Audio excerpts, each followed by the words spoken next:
Hello, everyone, and thank you for joining me. We are back to our fairy tales. This fairy tale is written by Hans Christian Andersen, adapted by Carrie James, illustrations by Barbara Lanza. The title is The Princess and the Pea. Fairy tales. Fairy tales are fiction, they are not real. The author uses his wonderful imagination to take us to faraway places that do not exist in reality and introduce us to characters who are good and some are bad.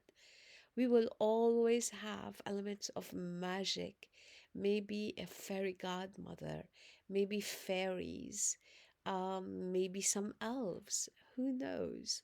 But there will always be some magic.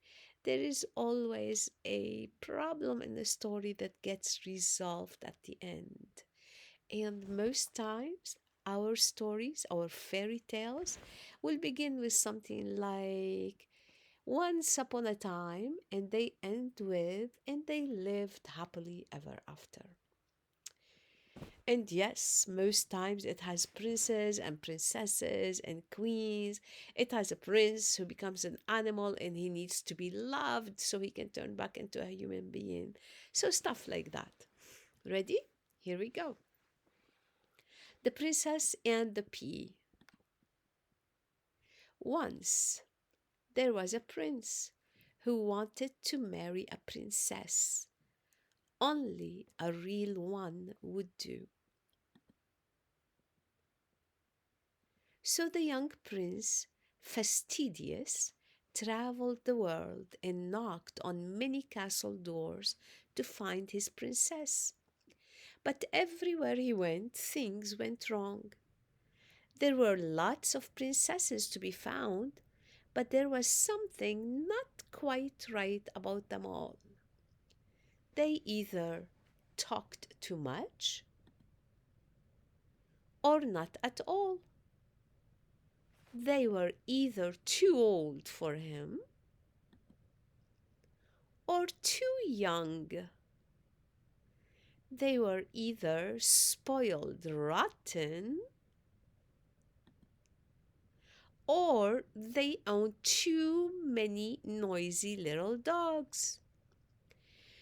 So Prince Fastidious came all the way back home with nothing but a cough and a cold for his troubles. Poor prince. And look at the queen, she's taking care of him. One evening, a terrible storm blew up.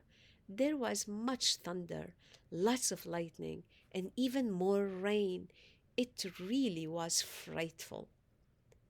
The king, who had gone to the kitchen to sneak a cupcake and some milk, heard a knock at the door. "Coming!" he shouted. He opened the heavy wooden door and found a young woman standing there.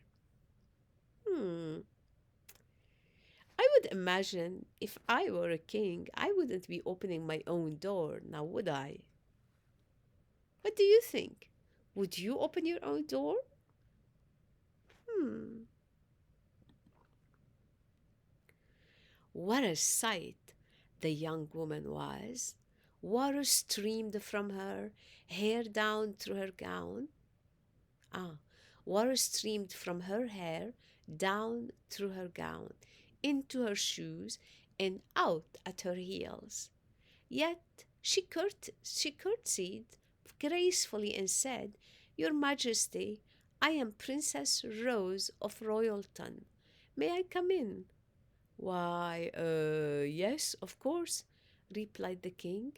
He left Princess Rose standing in the hall and ran to get his wife, the queen. "She says she's a princess," said the king. "We'll soon find out," replied the queen. Boys and girls, did you see what I did here?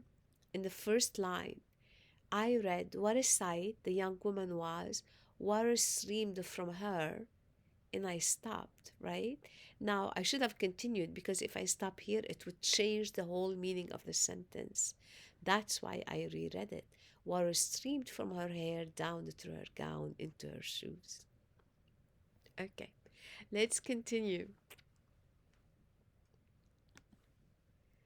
The queen went downstairs to greet Princess Rose and give her some towels, a flannel nightgown, and a toothbrush. While the princess dried off and brushed her teeth, the queen had her sleepy servants strip the guest bed.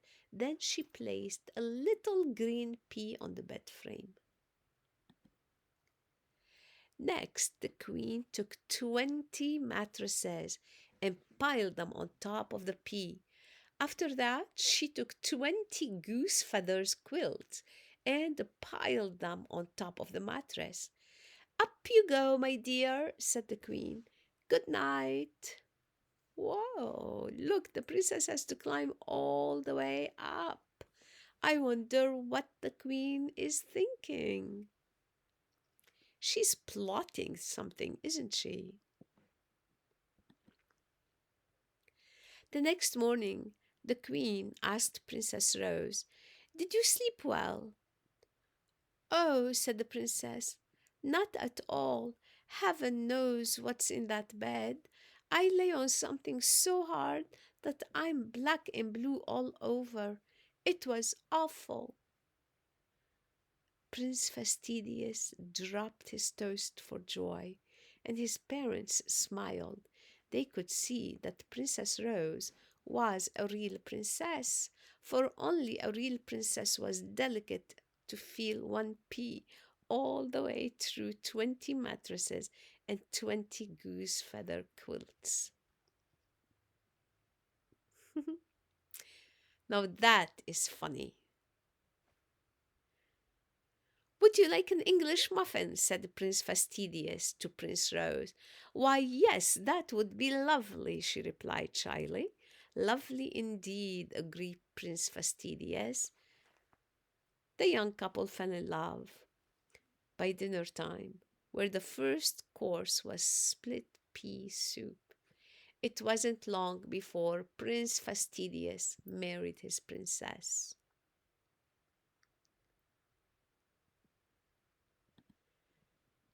As for the pea, they put it in the museum. It's still there for all to see, unless somebody has taken it. There, that's a true story. Good night. It is not, boys and girls. That is sarcasm. Okay? All right. But I hope you enjoyed this story, this fiction, this fairy tale.